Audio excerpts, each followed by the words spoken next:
10h08, on se retrouve donc sur Direct Investisseur en compagnie de Laurent Albi. Laurent Albi, responsable de Day Trader Live chez Day by Day. Bonjour Laurent. Aziz.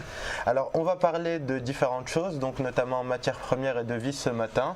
Et on va commencer donc par le sucre, Absolument, dont on avait Aziz. parlé il y a quelques jours déjà. Absolument. Donc, on a de la suite dans les idées sur Day Trader Live, puisqu'on vous a parlé de ce trade il y a quelques jours. On est sur un actif qui est dans une tendance qui est négative, dépréciation des prix du sucre assez notable depuis le début de l'été. Et puis, on voit qu'on a eu une grosse zone de consolidation, un gros support qui a contenu la baisse pendant plusieurs mois, depuis le début du mois de septembre. Et on a eu cette cassure de support dont je vous parlais il y a quelques jours. Elle a eu lieu hier, raison pour laquelle on est rentré short sur cet actif. Alors, le stop, il se place à 15,77 $. C'est le sommet de la bougie précédente, celle qui précède la cassure baissière.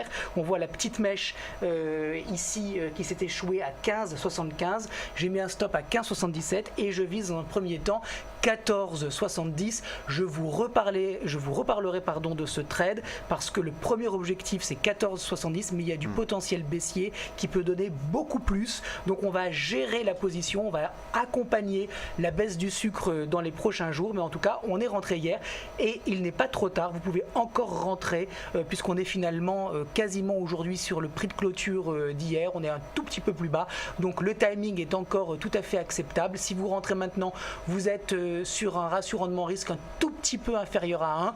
Je reconnais que ce n'est pas le genre de ratio qu'on affectionne, mais attention, on a des fortes probabilités de réussite. Donc il faut toujours faire cet arbitrage entre le ratio rendement-risque et les probabilités. Là, pour le coup, on a peu de chances de voir un rebond du sucre sur les niveaux actuels. On est un petit peu au milieu de nulle part. Donc la baisse est presque programmée.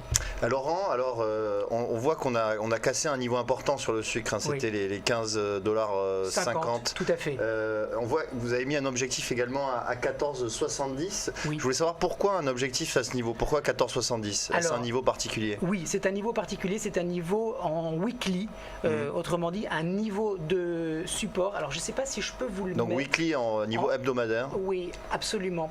Alors, on est, regardez, si je nous mets en ligne, on est à 14,70 sur une petite polarité, 14,62 ici.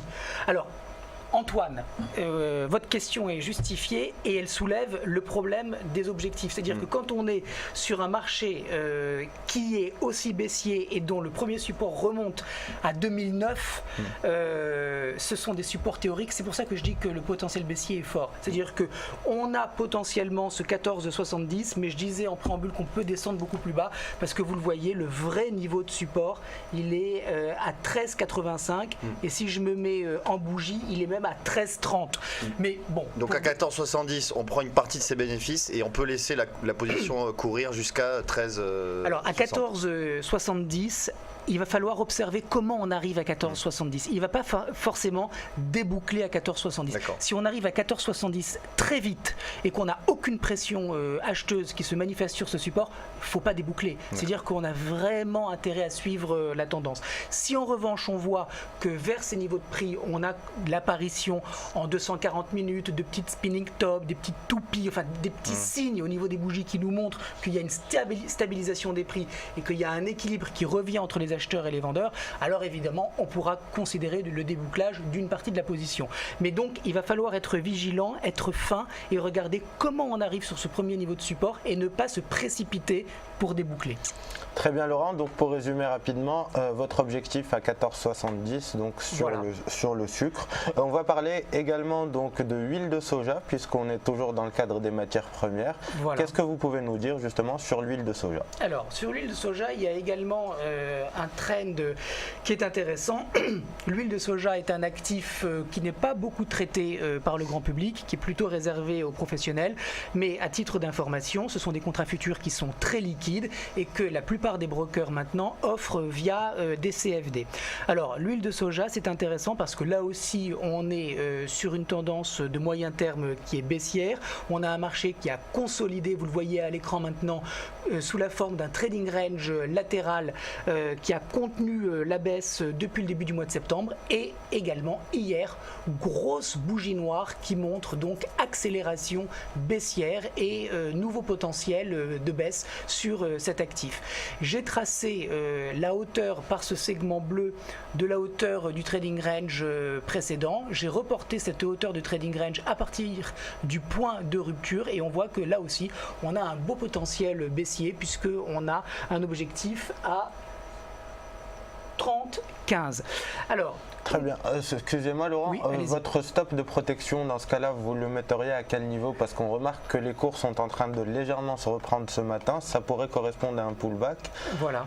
Comment se protéger éventuellement contre un retour de la volatilité et pour ne pas se faire sortir donc sur ce mouvement-là? Alors j'ai un petit peu zoomé, Aziz, regardez, on a eu un gap baissier sur l'huile de soja et ce gap baissier a été suivi d'une très forte accélération baissière. Autrement dit, si le scénario de baisse est avéré, le prix n'a absolument plus rien à faire sur le niveau de la borne basse de ce gap baissier, qui correspond par ailleurs au milieu du trading range. Donc, soit effectivement l'huile de soja baisse et par conséquent on va avoir immédiatement à 32,24 des vendeurs qui vont profiter du pullback pour rentrer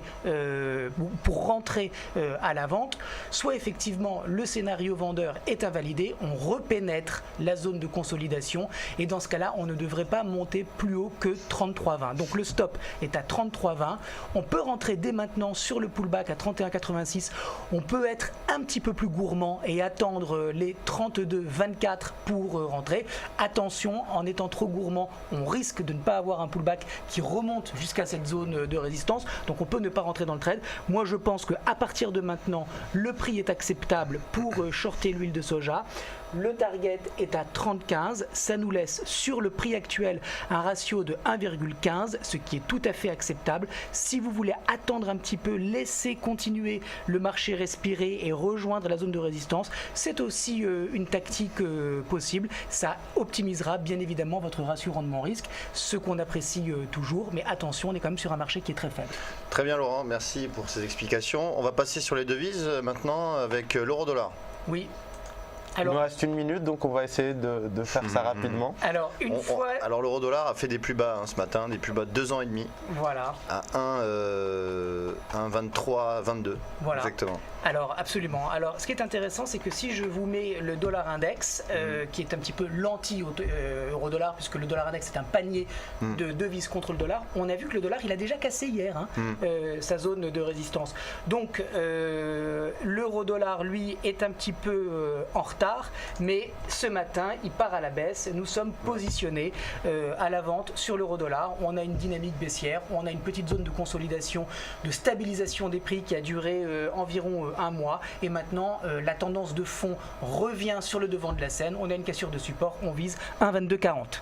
Ah, effectivement, on a cassé donc la zone des 1,2360 qui soutenait un peu la baisse. Voilà, 1,2360, 1,24 pour simplifier. On avait des acheteurs qui s'étaient positionnés et qui avaient soutenu les prix. Et puis là, à 24 heures de la BCE, on a un euro qui repart à la baisse. Je rappelle que BCE, demain, c'est début d'après-midi. Tout à fait. Mais voilà, pas de raison d'attendre quoi que ce soit. On a une cassure, on y va. Pour le côté fondamental de la chose, on a eu hier deux représentants de la Fed, Dudley et Fischer, qui ont laissé entendre, qui ont suggéré qu'une hausse de taux interviendrait à la mi-2015 pour les taux directeurs américains. Ok, alors voilà. Le gros débat de la Fed actuellement, c'est la progression des salaires aux États-Unis, puisqu'il y a soi-disant une situation de plein emploi avec un taux de chômage qui est très bas, qui devrait s'accompagner normalement d'une hausse de la progression des salaires, ce qui est inflationniste, c'est pas du tout le cas. Donc il y a un vrai débat à l'intérieur de la Fed sur la réalité en fait